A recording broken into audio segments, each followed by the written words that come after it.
नमस्कार सगळ्यांना, Shri Gurudev. Good morning सगळ्यांना. तर आज आहे पप्पांची आमच्या तिथी. तर तिथी म्हटलं तरी त्यांचा मृत्यू झालेली ती तारीख. तर ती तारखेनुसार तर त्यांना मेच्या 4 तारखेला 6 वर्ष कंप्लीट झाले आणि 7वं लागलं. आणि आता म्हणजे चतुर्थी झाली, त्याच्यानंतर दुसऱ्या दिवशी त्यांची डेथ झाली. तर हे तिथीनुसार मग आता ही रविवारी चतुर्थी झाली आणि आज सोमवार आहे. तर आज तिथीनुसार त्यांचं पुण्यतिथी आलेली आहे. तर 6 वर्ष कंप्लीट झाले वडिलांना. म्हणजे 7वं वर्ष लागलं.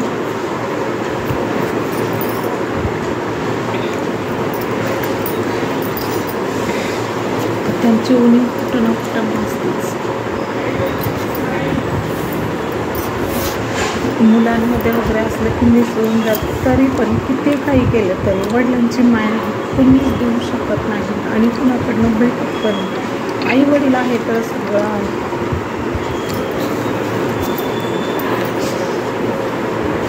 पप्पा आज तुम्ही जिथं कुठं असेल तिथं तुम्हाला खूप मिस करतो आम्ही सगळेजण.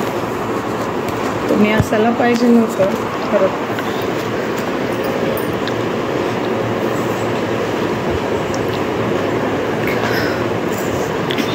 इच्छा असतं मी काहीच बोलू शकतो. वडील हे सगळ्यात मोठा आधार असतो मुलीच्या आयुष्यात. तर आईपेक्षा जास्त वडील मुलीला जास्त हे असते.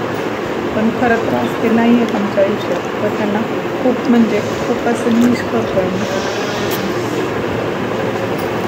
वडील म्हणजे काय हे तर ते असताना कळलं नाही, पण ते गेल्यानंतर खूप काही कळून गेलं आणि खूप काही म्हणजे खूप काही गोष्टींना टक्कर द्यावं लागली किंवा खूप काही गोष्टींना सामोरे जावं लागलं. वडील जर असले असते खंबीरपणे आमच्या पाठीमागे तर काही गोष्टींना आज काही वेळ आली नसती.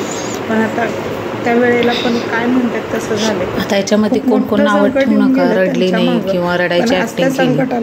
खरंच खूप रडायला येत होतं. पण बरंच काही मी कंठ दाटला किंवा जास्त रडले नाही. खूप असं रडायला येत होतं. आई समोर रडावं तर आई खूप दुःखी झाली असती म्हणून मी नाही रडले. कारण आई नातवांमध्ये खूप मिक्स झाली होती. आईचं पण दुःख दिसत होतं पण दाखवलं नाही तिनं पण. आणि माझं पण दुःख, आम्ही दोघींनी पण एकमेकीला दुःख दाखवलेलं नाही. कारण हसून खेळून तो दिवस साजरा करतो. कारण तिच्यासाठी काय होतं, आमच्यापेक्षा तिचं तरी आपले सौभाग्याचं लेणं होतं किंवा तिचं पाठी खरं तर हे असतं म्हणते जोडीदार होता तिचा. तर तिनं काय गमावलं तिलाच माहिती. कारण आमच्यापेक्षा जास्त दुःख तिला झालेलं आहे.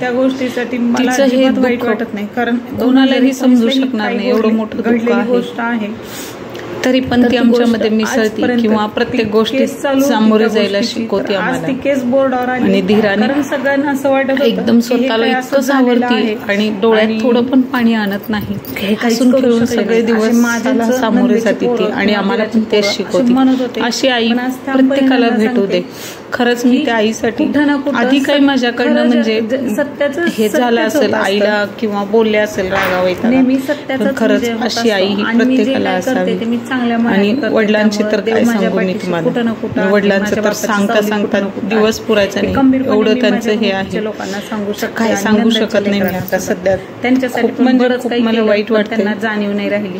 पण काही 6 वर्ष झाली तरी पण असं वाटतं की ते अजून केले नाही. असावेत ते यावेत कुठून तरी आवाज द्यावा, आमच्याशी बोलावं खंबीरपणे असं वाटावं.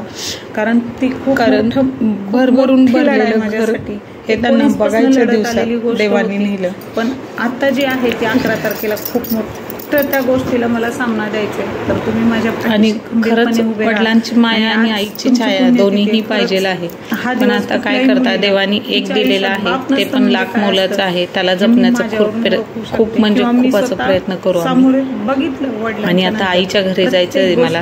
तर आईचं घर वगैरे कसं आहे काय नाही हे सगळं तुम्ही बघा. उभं राहण्याची ताकद आई वडिलांपासून मिळते मुलींना.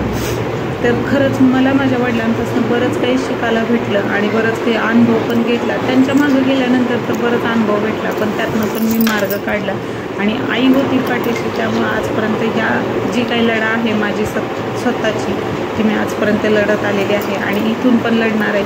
वडिलांचा जसा आईचं सध्या असून आशीर्वाद आहे, आईचा आशीर्वाद आहे, तसाच वडिलांचं पण राहावं. आणि प्रत्येक मुलीला आईवडिलांची माया ही ती मुलगी जिवंत असेपर्यंत मिळायलाच पाहिजे. एक जरी आपल्या आईवडिलांपैकी एक जरी मायेचा छत उठून गेला तर त्यांची काय किंमत असते हे मी अनुभवलेलं आहे. कारण मला किंवा माझ्या आईला किंवा माझ्या बहिणीला खूप काही वेगवेगळ्या प्रकारे आम्हाला किंमत मिळालेली आहे. तर चला मी इथंच थांबते. तर आज पुण्यतिथी आहे पप्पांची, तर त्याबद्दल मला खूप बोलायचं आहे वडिलांबद्दल, पण जमत नाही आहे मला बोलायला. तर आज आईकडे जायचं आहे. तर आज त्यांच्यासाठी नैवेद्याचं ताट वगैरे त्यांना जे आवडतं ते बनवायचं आहे. तर आज मी आईकडे जाणार आहे माहेरात. तर तुम्ही बघू शकताय आईचं घर कसं आहे किंवा काय काय बनवलेलं आहे आज पुण्यतिथीसाठी. तर आपण व्हिडिओ स्किप न करता पूर्ण बघा आणि तुमचा सपोर्ट असाच राहू द्या. तर आईसाठी बघा तुम्ही मी इथं काय नेलेलं आहे. तर ही आहे काळी मैना, किंवा याला काळी मैनाच म्हणतात खरं तर, पण ह्याला काहीतरी वेगळं करवंदे म्हणतात, करवंद. तर तुम्ही बघू शकता ही ताट भरून करवंद इतकी फेवरेट आहे माझ्या मुलांची, बहिणीच्या मुलांची. बहिणीला आम्हाला सगळ्यांना आवडतं. आणि हा फळच असं आहे की प्रत्येकाला खावशी वाटणार आहे किंवा आवडणारं आहे. तर हे बघा करवंद किती सुंदर आहेत आणि खूप गोड होते. थोडंसं मीठ टाकलं आणि नेलं. खूप महाग आहेत हे, पण 30 रुपये पावशेर होते. तर हे 60 रुपयाचे अर्धा किलो नेले होते मी, की आईला आवडेल काहीतरी वेगळं नवीन न्यावं म्हणून.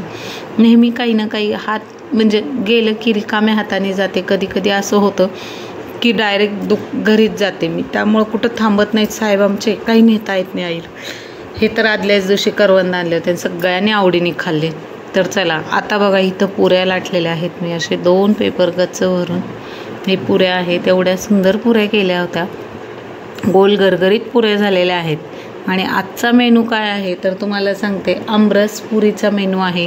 कारण पप्पांना आमरस आणि चपाती खूप आवडायची, पण आज आई म्हटली की पुऱ्या करूया सगळ्यांसाठी. आमरस पुरी हे ह्या सीजनात आमरस पुरी खाल्लं तरच म्हणजे आंबे खाल्ल्यासारखं वाटतं. म्हणून आता आमरसपुरी तर ह्या सीझनमध्ये खाण्यातच आलं नव्हतं, म्हणून आज सगळ्यांसाठी मेनू. एक निमित्त झालं की पप्पांचं पुण्यतिथी आहे या म्हणून, किंवा एक निमित्त झालं की ते पुण्यतिथी निमित्ताने खायचं. तर इथं बघू शकते आई पप्पांच्या फोटोला गंध वगैरे लावत आहे, पुसून घेतला फोटो छान. आणि हा हार माझ्या भावाने दिलेला आहे. हा हार खूप सुंदर आहे, खूप छान दिसतो त्यांच्या फोटोला, त्याबद्दल त्याला थँक्यू म्हणते. आणि हा हार आईनेच आणलाय बरं का, मी काय हार वगैरे घेऊन गेले नव्हते, कारण इकडं हार लक्षातच आलं नाही आणि जायचं पण वेळ नाही भेटला. तर इकडं काय हार वगैरे मी घेऊन गेले नाही आईकडे जाताना पप्पांच्या फोटोसाठी. तर आईनेच हार आणला होता. तर अशा प्रकारे आईने हा फोटो पोचलेला आहे, हार वगैरे हे केलेलं आहे. आणि इथं माझं काम चाललेलं आहे पुऱ्या हे करायचं. तर हे बघायला भेटतं का बघा, आई रोज सकाळ संध्याकाळ असं देवपूजा देवाबत्ती करते, काहीतरी मंत्र वगैरे म्हणते, काय देवाचं म्हणते, गणपती स्तोत्र वगैरे सगळ्या देवांना हे करते. छोटंसं मंदिर आहे आणि ही खूप छान असं छोटंसं मंदिरात किंवा छोटंसं घर आहे, छोटंसं मंदिर आहे, त्यामध्ये तिची पूजा वगैरे बघा. देवधर्म केल्याशिवाय काही नसतं म्हणतात लोक, म्हणतात देवदेव करते, पण देव आहे, देवदेव केलं तरच म्हणतात ना, देवदेव केलं तरच प्रगती आहे. किंवा आपण जे कष्ट करतो ते देवापासून स्टार्ट होतं. कष्टाला खरं तर आपला दिवस हा देवांपासूनच झाला पाहिजे, किंवा आपल्या जे काही मनात असेल ते खरं तर स्वामींपासनं. आता हे बघू शकता इथं पप्पांचं फोटोचं पूजन वगैरे केलेलं आहे. हे इथं 3 कार्टून आमचे जेवायला बसलेले आहेत.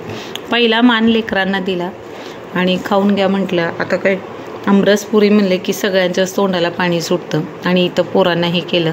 तर तुम्ही बघू शकता हे आईचं घर आहे, छोटंसं आहे पण सगळं नीटनेटकं, सगळं जागच्या जागी, सगळं व्यवस्थित असं ठेवलेलं आहे. आणि इकडं बघा बहिणींच्या गप्पा एवढ्या रमलेल्या आहेत की इतकं मग्न झालेल्या आहेत. तर मी तर म्हणते ह्या गप्पा अशाच त्यांच्या, ते जोपर्यंत जिवंत आहेत तोपर्यंत अशाच गप्पा रमू द्या, कुणाची नजर न लागू दे ह्या बहिणींच्या गप्पांना. असाच वेळात वेळ काढून एकमेकाला भेट द्या तुम्ही तिघीजण पण. व्हिडिओ बघताय तर खरंच हे 2 शब्द माझे तुमच्या दोघींसाठी. तुम्ही वेळात वेळ काढून आले, खूप छान वाटलं. आणि मिसळायला एक निमित्त पाहिजे, त्यासाठी आपल्यासाठी एक निमित्तच झालं आणि आपण मिसळलो सगळेजण मिळून. तर खूप छान वाटलं. आणि हे बघा परत एकदा दाखवते तुम्हाला आईचं घर. हे टेरेस होतं, टेरेसवरती रूम आहे तिचं. हे बघा इकडे एक छोटंसं कपाट आहे तिचं, तिच्यासाठी. हा सिंगल बेड आहे तिचा. आणि इथं फोटोचं पूजा वगैरे केलेलं आहे. इकडं मांडणी आहे. सगळं नीटनेटकं. तर चला भेटू पुढचं.